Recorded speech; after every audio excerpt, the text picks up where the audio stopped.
Does the universe always have our best interests at heart, even in our darkest moments? I don't know. I guess we're gonna find out. Yeah, I said it. We're talking about the midlife crisis. I'm as dark and messed up as the characters I like to read about. So that's gonna do it for the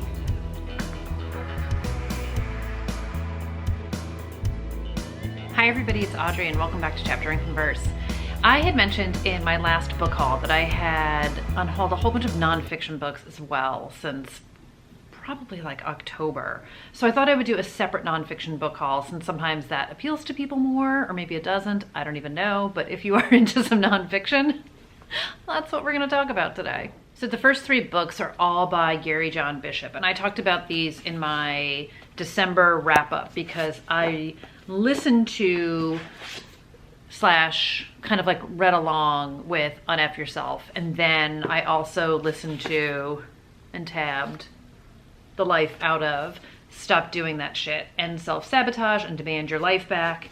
And then I wound up buying Do the Work, which is the workbook that kind of goes along with it. And I had started to read this from my library, and I did the audio of both of these from my library to make sure that it was appealing to me, if you will, because I've talked about this before. To me, self-help is like anything. You've got to find the one that works for you and the voice that speaks to you and the messaging that you connect with, because it is a lot of the same information depending on what you're looking for or what you're trying to get out of it. But I just really enjoyed his voice. And this, so again, I've already read these two, and I read the beginning of Do the Work, but Do the Work is an actual physical workbook.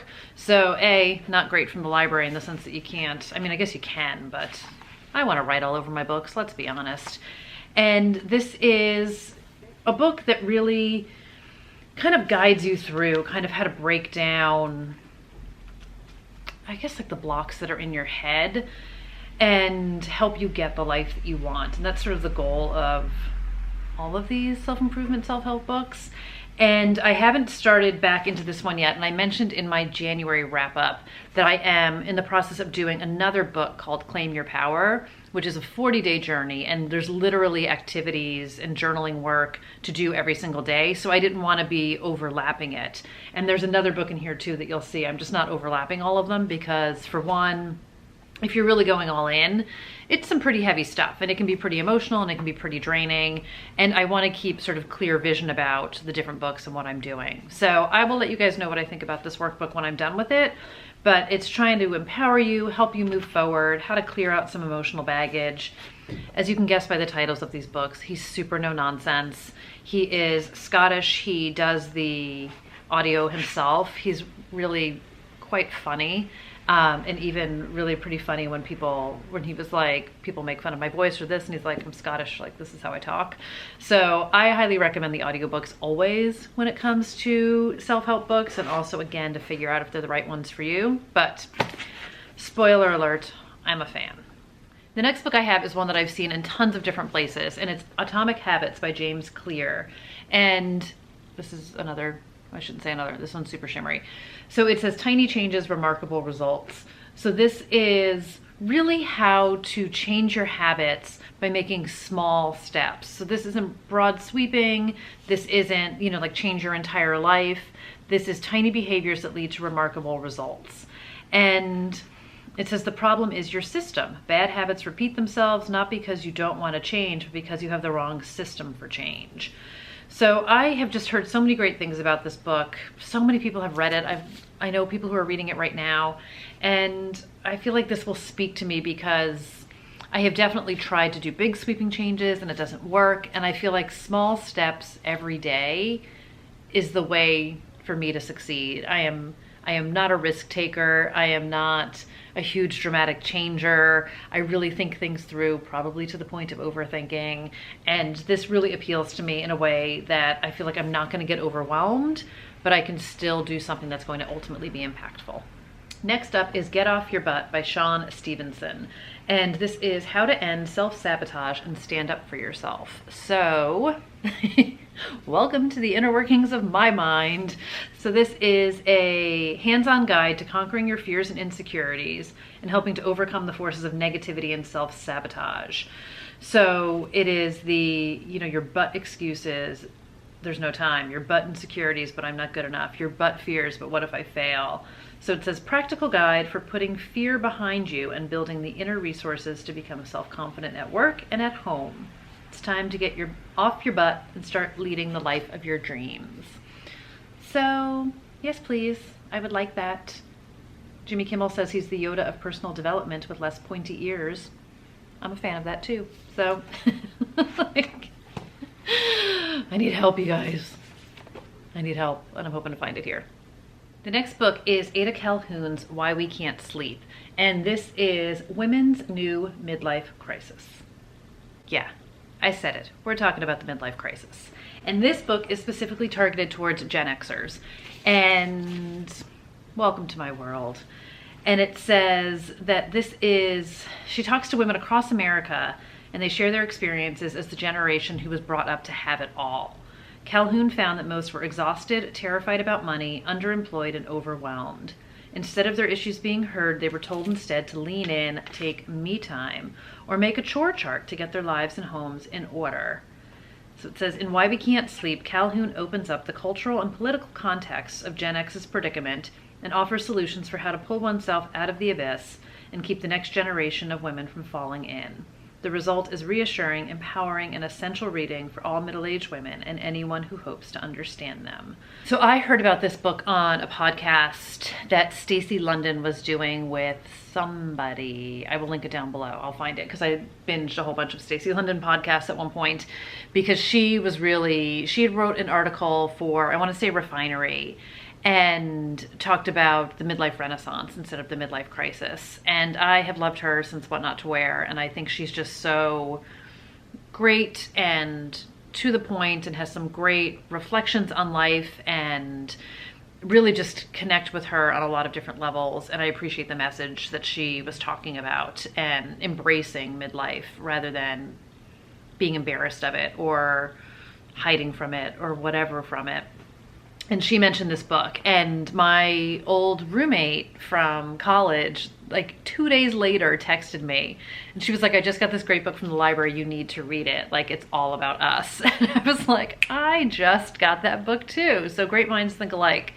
So I'm excited to get into this. I would like to get into it in February. Again, I've been trying not to do multiple self-helps at the same time because I'm trying to keep clear vision, but I feel like this is a little bit less motivational and a little bit more understanding. So I'll let you guys know what I think about it. And I'm super curious and see how much I relate to it, because the inside flap is also like, you'll find yourself in these pages. So I'll let you know if I do. So the next book I know very little about, and I was doing a lot of research about self-help books, and this one came up, and I was in such a rabbit hole. I was like clamoring for anything. So this one's called Everything Happens for a Reason by Mira Kirschenbaum, and she is a psychotherapist, and she was a researcher and clinical director of the Chestnut Hill Institute in Boston, where she practiced for 25 years, so was. And this is, it asks the question, can it really be true that everything happens for a reason? And it sounds like she dives into, the good and the bad, and tries to help us decode the confusing or unfortunate moments in our lives and find solace and strength. I feel like as a psychotherapist, this will just be a very interesting perspective on things, and I don't know what side of the fence I'm on as far as like everything does happen for a reason or there's a reason for everything. So I'm just kind of curious about this one. I'll let you guys know. It's supposed to be more motivational, maybe? I don't know. So less about trying to build habits and sort of reclaim your life, but maybe trying to understand things that have happened and look at it with a new perspective. The next book I have is a little bit more playful, and it's called Let That Shit Go, A Journal for Leaving Your Bullshit Behind and Creating a Happy Life by Monica Sweeney. And this one is filled with different prompts and journal prompts and inspirational quotes. There is a Buffy Summers quote in here. It says, seize the moment because tomorrow you might be dead. I love Buffy. So this is, I think, supposed to be a little bit more lighthearted, but also kind of help you get to the bottom of things and just sort of help you put some perspective. So like some of the examples, like you're tracking stressful things that's keeping you running around, closing yourself off to opportunities, celebrating wins, you know, tracking good things that happen, tracking bad things that happen. And it just says, you know, within these truly charming pages, you'll find ways to let go of the bullshit and lift your spirits a little effing higher. So, as you can guess, profanity-laced catharsis and joy through journaling activities and inspirations that are positive AF. So it just sounded like a fun way to sort of still get to the bottom of some things and just have a couple laughs while you're doing it. But I mean, give me a book with a Buffy quote in it, I'm there for it. Okay, one slight turn into true crime. It's the only true crime book on the list, and it is Adnan's Story, and this is by Rabia Chaudhry. And this is the book that inspired the HBO docuseries, and this is about Adnan Syed and Heyman Lee, his girlfriend, who was found murdered back in 1999. And he was convicted of that murder and is still in jail now. And the podcast Serial is the one that followed this. So Serial came first, then this book came, then the HBO docuseries came. And I was the last person on the planet to listen to Serial, and I listened to it, I want to say this summer or fall. And I did not know anything about this case. Like, I had heard little snippets of it, and I remember it being like, did the boyfriend do it? But I didn't know anything about him. I didn't know anything about Heyman Lee. I didn't know anything about the case. And I became one of those insane, fascinated people, and I still am. And what is so interesting to me is that there is still no answer to what happened to Heyman Lee. And they were high school seniors. She left school one afternoon, and maybe 13 or 14 days later, her body was found in the woods. There is so much that has come out since then that contradicts the evidence at the time. And this is a time where, like, DNA was not a thing. Cell phone records were used, and they were new and unreliable.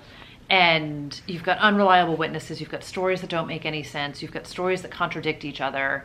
And till this day, Adnan has maintained his innocence. And till this day, there has been no other explanation for who could have done it and what happened, but plenty of evidence that puts holes that you couldn't possibly believe throughout the entire case that was against him. And it's a really interesting, fascinating, in a dark true crime way case. And I will say there's, you know, a huge part of me from a writer experience who has that dark, messed up fascination with true crime and with unsolved cases and with evidence. And there's talk about autopsies, and they've had people relook at all of the evidence now and look at things through new eyes, and just all the things that went wrong, and whether it was police corruption or it was racism against Adnan and his family, or it was just, you know, dirty cops brokering deals with people to get the evidence that they needed or to get the statements that they needed. If you have any interest in true crime and you haven't listened to Serial or looked into this case, it's really, really, it's a lot. It really is a lot, but it's also extremely interesting. And I don't know what the right answer is. And I don't know what the truth of it is. But it's this very sad story about Heyman Lee and this poor girl who just, her life was taken from her entirely too soon. And what really happened to her is still a mystery. And there's just so many questions still. So I know the HBO series was based on this. I don't think it incorporated everything that's in this book. I don't believe Rabia had anything to do with it. She also has a podcast that she created with some other people, which I'll link down below. I've talked about it in other videos, but I really wanted to read the book. I'm really curious to dive deeper yet into it. Again, I'm as dark and messed up as the characters I like to read about, but this is true crime, and I'll let you know what I think. And the last book I have is Untamed by Glennon Doyle. And this is by far the most beautiful of all the books. And I am excited to read this. I haven't read anything by Glennon Doyle before. And I listened again, shocker, tons of podcasts. And I follow her online, and I just need to read this book. And it's really about finding yourself and finding your voice. And it just sounds so amazing. So it says, we all look at our lives and wonder, wasn't it all supposed to be more beautiful than this? We quickly silence that question, telling ourselves to be grateful, hiding our discontent, even from ourselves. So this story is really about Glennon Doyle's embracing her true self, her voice, and it says soulful and uproarious, forceful and tender, an intimate memoir and a galvanizing wake-up call. So she spent her life silencing her voice and sort of doing all the things she thought she was supposed to do and being the person she thought she was supposed to be. And one day, I'm sure it wasn't one day, she woke up and she embraced a new life. And it says it's a story of how one woman learns that a responsible mother is not one who slowly dies for her children, but one who shows them how to fully live. It's the story of navigating divorce, forming a new blended family, and discovering that the brokenness or wholeness of a family depends not on its structure, but on each member's ability to bring her full self to the table. And it's a story of how each of us can begin to trust ourselves enough to set boundaries, make peace with our bodies, honor our anger and heartbreak, and unleash our truest, wildest instincts, so that we become women who can finally look at ourselves and say, there she is. It shows us how to be brave. As Glennon insists, the braver we are, the luckier we get. So, I feel like I'm gonna cry.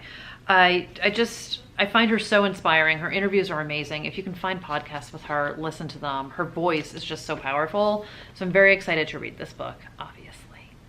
So that's gonna do it for the nonfiction book haul. But let me know if you guys have read any of these books and if you have other inspirational books to recommend, other self-improvement, self-help books, let me know, because I am trying not to buy any more until I get through all of these, but at the same time, I always sort of have my antenna up, obviously, because I figure no matter what it is you're working on or where you're at with things, you can always improve and learn, and I just don't want to wake up 5 weeks, 5 months, 5 years from now and feel like I didn't do everything I could to make my life as great as it can possibly be. So that's where I'm at. Thank you guys for listening and watching today, and I will see you in the next video. Bye, everybody.